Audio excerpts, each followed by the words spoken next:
Oui, bonjour tout le monde et bienvenue en correspondance au site missionnaire de la Divine Volonté. Deux extraits de l'Évangile, extrait du livre du ciel. De l'Évangile de Matthieu. Le soir venu, Jésus se trouvait à table avec les 12. En ce temps-là, l'un des 12, nommé Judas Iscariote, se rendit chez les grands prêtres et leur dit, que voulez-vous me donner si je vous le livre?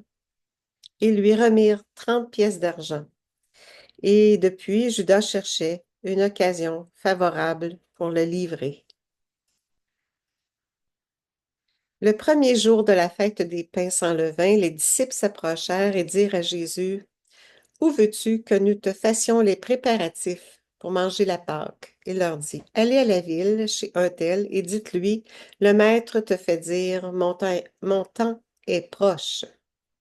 C'est chez toi que je veux célébrer la Pâque avec mes disciples. Les disciples firent ce que Jésus leur avait prescrit et ils préparèrent la Pâque. Le soir venu, Jésus se trouvait à table avec les 12. Pendant le repas, il déclara, Amen, je vous le dis, l'un de vous va me livrer. Profondément attristés, ils se mirent à lui demander chacun son tour, Serait-ce moi, Seigneur? Prenant la parole, il dit, Celui qui s'est servi au plat en même temps que moi, celui-là va me livrer. Le Fils de l'homme s'en va, comme il est écrit à son sujet. Mais malheureux celui par qui le Fils de l'homme est livré. Il vaudrait mieux pour lui qu'il ne soit pas né, cet homme-là. Judas, celui qui le livrait, prit la parole. Rabbi, serait-ce moi? Jésus lui répond, c'est toi-même qui l'as dit. Dans le tome 13, ma fille, quand je mangeais avec mes disciples à la dernière scène, j'étais entourée non seulement d'eux, mais de toute la famille humaine. Je pensais à la dernière scène de Jésus avec ses disciples, dit Louisa. Dans mon cœur, mon aimable Jésus me dit, Ma fille, quand je mangeais avec mes disciples à la dernière scène, j'étais entourée non seulement d'eux, mais de toute la famille humaine. L'un après l'autre, je les ai eus près de moi. Je les connaissais tous et j'appelais chacun par son nom. Je t'ai aussi appelé. Je t'ai donné la place d'honneur entre moi et Jean. J'ai fait de toi une petite confidente de ma volonté.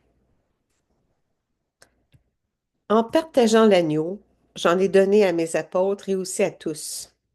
Cet agneau, rôti et coupé en morceaux, me symbolisait. Il représentait ma vie et montrait comment j'avais pu m'abaisser par amour pour tous.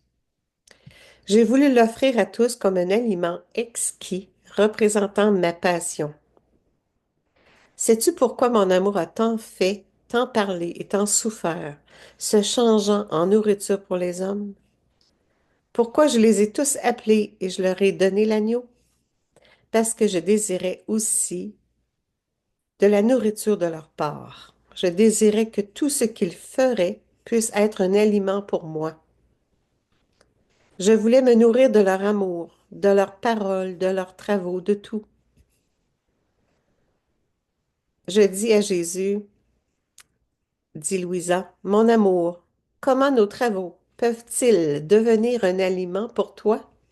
Il me répondit, l'homme ne vit pas seulement de pain, mais de ce que ma volonté lui fournit. Si le pain nourrit l'homme, c'est parce que je le désire. Toutefois, la créature met en action sa volonté pour accomplir ses actions. Si elle veut présenter ses travaux comme un aliment pour moi, elle me donne un aliment. Si c'est de l'amour qu'elle veut m'offrir, elle me donne de l'amour. Si c'est de la réparation, elle me fait réparation. Si, dans sa volonté, elle veut m'offenser, elle fait une arme de ses actions pour me blesser et même me tuer. J'ai mis une part de mon immensité et de mon pouvoir dans la volonté humaine, lui donnant la place d'honneur. J'en ai fait la reine de l'homme et la dépositaire de toutes ses actions. Tout comme les créatures ont des coffres où, par souci d'ordre et de sécurité, elles placent ce qui leur appartient, l'âme possède sa volonté, préservant et surveillant tout ce qu'elle pense, dit et fait. Elle ne perd même pas une seule pensée, ce qui ne peut pas être fait avec les yeux ou la bouche ou par des travaux peut être accompli par la volonté. En un instant, la volonté peut vouloir un millier de bonnes choses ou autant de mauvaises. La volonté fait voler les pensées vers le ciel, vers les endroits les plus éloignés ou même vers les abîmes.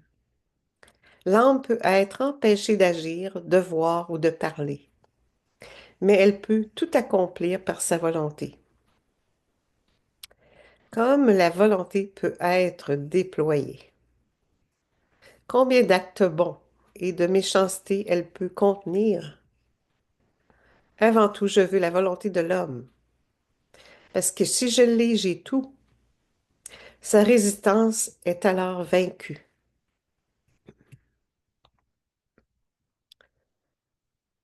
Prions.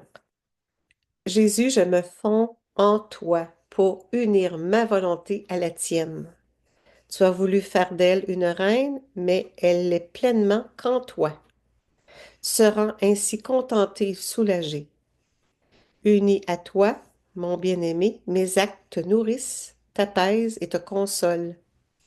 Mon intention consumée dans la tienne rende toute la gloire que tes enfants auraient donnée à papa bien-aimé, s'ils avaient donné leur volonté. Mais voler mes pensées et prières vers le ciel, fais voler mes pensées et prières vers le ciel, au nom de tous, et déploie ta puissance d'amour à travers toutes les générations, présentes, passées et futures. J'assujettis tout à votre divine volonté. Je consens à vivre dans la sphère divine pour m'unir à l'opération de votre divin fiat. Fiat. Alors, merci à Ginette pour le beau montage avec les illustrations. Merci Seigneur du don de ta volonté qui est parfaite, la tienne, en la nôtre. Au nom du Père qui nous crée, au nom du Fils qui nous sauve, au nom du Saint-Esprit qui nous sanctifie, en ta volonté parfaite. Merci tout le monde. Bonjour.